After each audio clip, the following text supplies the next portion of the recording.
Buenos saludos desde Europa para ustedes, Israel Reynoso. Soy un ex oficial del ejército de la República Dominicana.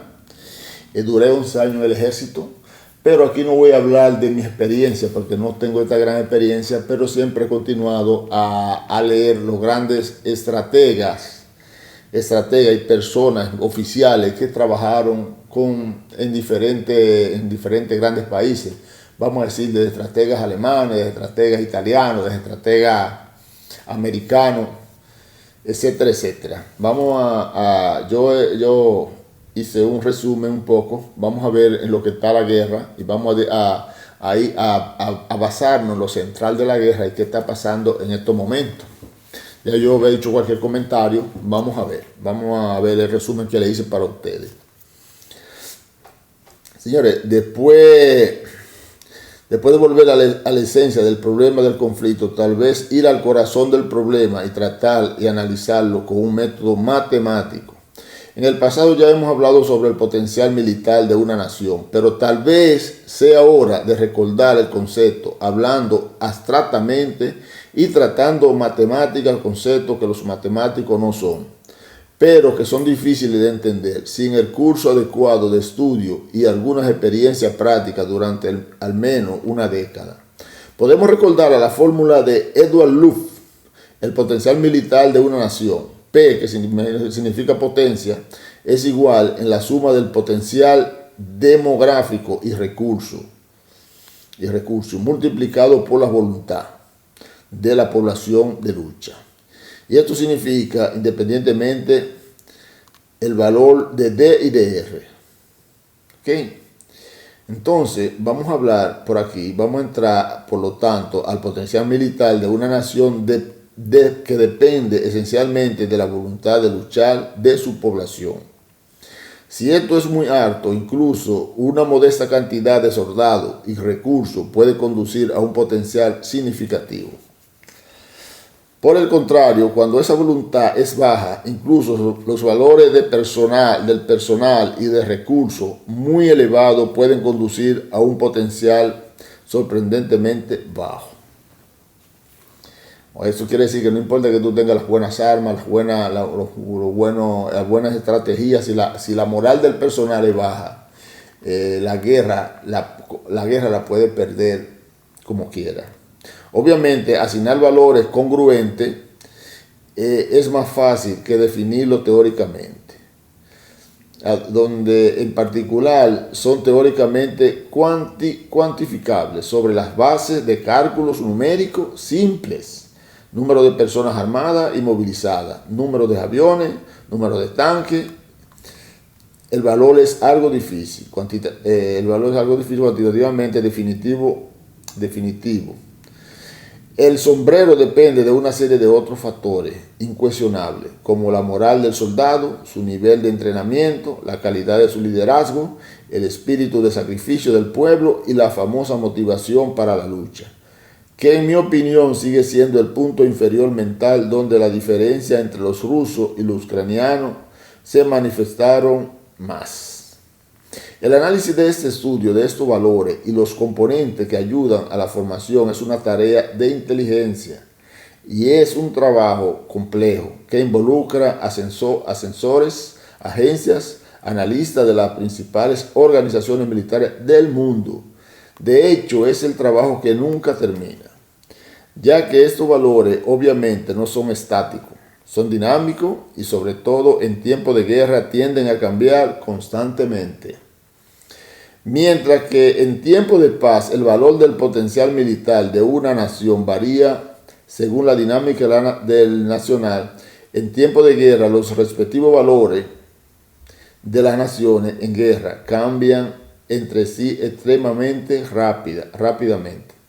Mientras que son relativamente fáciles de controlar y dependen de la capacidad de la respectiva nación para movilizar el personal y producir los materiales necesarios para llenar las pérdidas, posiblemente aumentar el potencial de las variaciones, se están volviendo cada vez más difíciles para evaluar y en sustancia derivado del rendimiento en combate.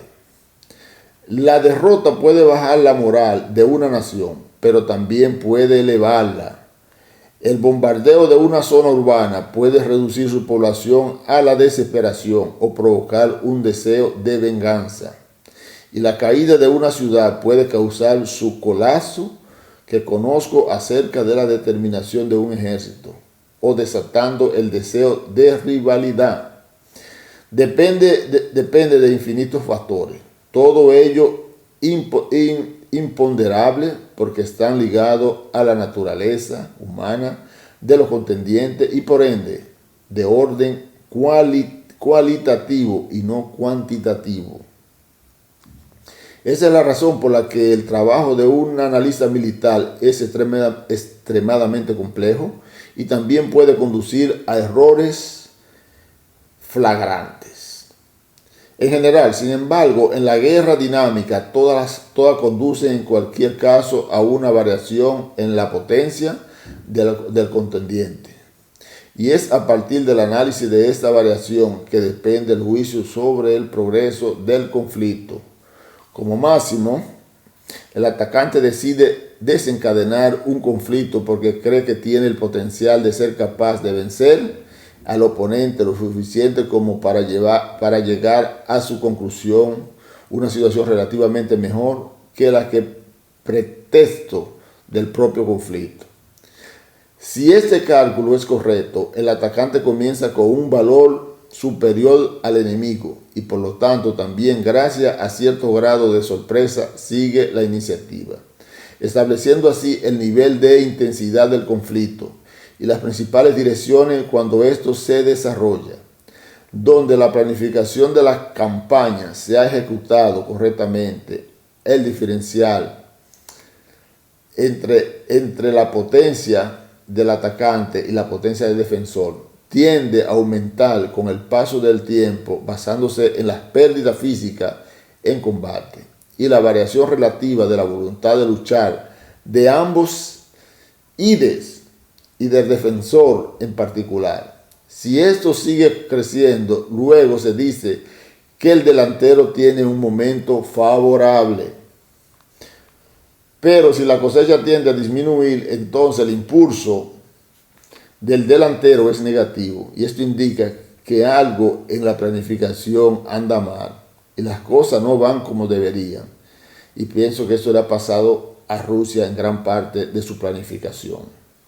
Este es el momento en que salen los verdaderos comandantes, que saben intervenir para corregir la planificación con órdenes puntuales, para corregir las cosas interviniendo de manera cuantitativa, por poner soldados, vehículos frescos de la reserva, o en una manera cualitativa, cambiando de forma en lo que los soldados, vehículos ya en combate están empleando.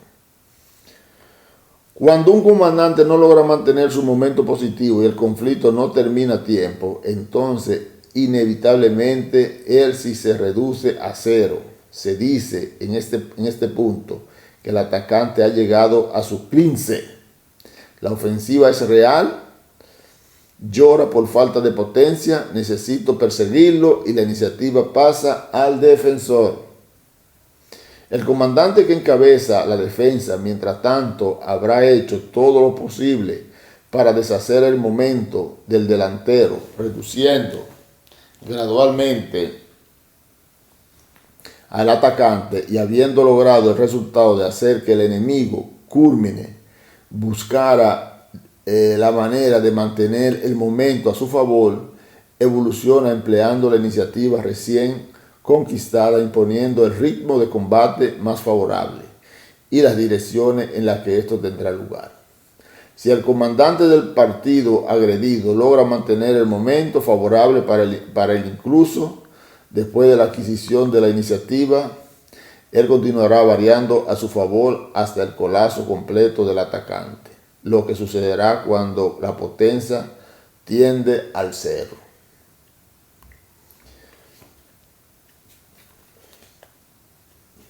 La variación de la diferencia depende de las variedades involucradas, de las variables involucradas en la determinación de los valores de la potencia. tanto en el delantero como el defensor. Buenos el número de amigos combatientes de y Europa el del medio varía constantemente en ambos lados, dependiendo de tanto las pérdidas, las batallas, como de la presentación de la reserva pero aquí no voy a y los hablar de mi refuerzos, porque no tengo esta gran experiencia, pero también el alcance de la voluntad de los combatientes para luchar varía dependiendo de los resultados del campo, que afecta el espíritu moral y sobre la determinación de los militares y civiles.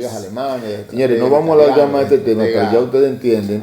Vamos etcétera, etcétera. a leer otro párrafo. Yo lo he escrito aquí donde dice, como aquí donde vamos a hablar directamente de Rusia. Dice, Rusia atacó con un extremadamente favorable gracias a su enorme potencial inicial, pero al no ordenar la movilización inmediata, se puso inmediatamente en una condición que no pudiera aumentar ninguno de los componentes de su potencial. Es una manera de aumentar del conflicto, o al menos mantenerse constante y por lo tanto establecer un momento favorable. Ya hemos hablado habría sido necesario para poder degradar rápidamente el oponente potencial con una campaña rápida y bien planificada. Lamentablemente para el presidente Vladimir Putin, la campaña fue mal planeada, con el descarado error de valorar el valor de muy bajo. Podemos recordar a la fórmula del cálculo del potencial ucraniano. El potencial militar de una nación. Eso se ve a miles de kilómetros. Es igual. Ucrania encabezó la movilización al comienzo del conflicto, pero sus efectos se vieron después de 6 meses, durante lo cual las fuerzas de movilización fueron entrenadas y estuvo continuamente en medio de Occidente, y esto sirvió para en la reducción de su potencial bajo el poder de la agresión ronca. Por lo tanto, entonces deja que crezca gradualmente, que depende esencialmente del resultado inevitable de su población. Desde marzo fue un momento inmediatamente desfavorable para el agresor, quien inexorablemente bajó la inicialmente favorable hasta cancelarla por el completo. Muy elevados pueden conducir a un entregando la iniciativa al atacante. El impulso sigue siendo constantemente favorable a Ucrania. Es extremadamente improbable que su signo actual pueda revertirse. Lo que estoy diciendo, Rusia no le ha ganado la guerra a Ucrania, aunque ustedes vean que haya invadido terreno. Esos terrenos deben mantenerlo, por eso es que Rusia se está organizando de nuevo. Por eso usa estos ataques de kamikaze, de estos drones kamikaze, para mantener al enemigo, mantener al ucraniano dañándole muchas cosas, como son la red de energía eléctrica, para que con el frío bajen su moral. Y la gente dirá, pero ahora hasta Rusia se ha movilizado aumentando sus recursos para el conflicto. Sí, pero Vladimir, el oso de Rusia, decidió movilizarse solo cuando las cosas estaban claramente yendo mal. Para trabajar, una movilización debe realizarse sobre la ola del entusiasmo. Si se lleva a cabo con agresión fracasada, la moral y la presura, porque se transforma en una visión de derrota. Eso le ha pasado a la Rusia. De eso es el análisis fundamentalmente. Que Rusia hoy está organizando el ejército, un grupo de muchachos, pero ya la gente entiende, ya no ve la guerra como una guerra que le sirve a Rusia, porque Rusia debe tomar un territorio que no es de ellos. Ya los mismos rusos están dinámicos, no quieren hacer esa guerra contra los ucranianos, porque ellos dicen que no hicieron los ucranianos a nosotros, no nos han robado territorio, no somos nosotros los que estamos defendiendo Ucrania. Señores, lo dejo aquí el tema y hasta la próxima en un nuevo video de análisis de la guerra de Ucrania y Rusia, cuando tengamos tiempo y continuemos viendo esos grandes estrategias militares y geopolíticas de aquí de Europa, hablando del tema. Son relativamente fáciles de controlar y dependen de la capacidad de la respectiva nación para movilizar el personal y producir los materiales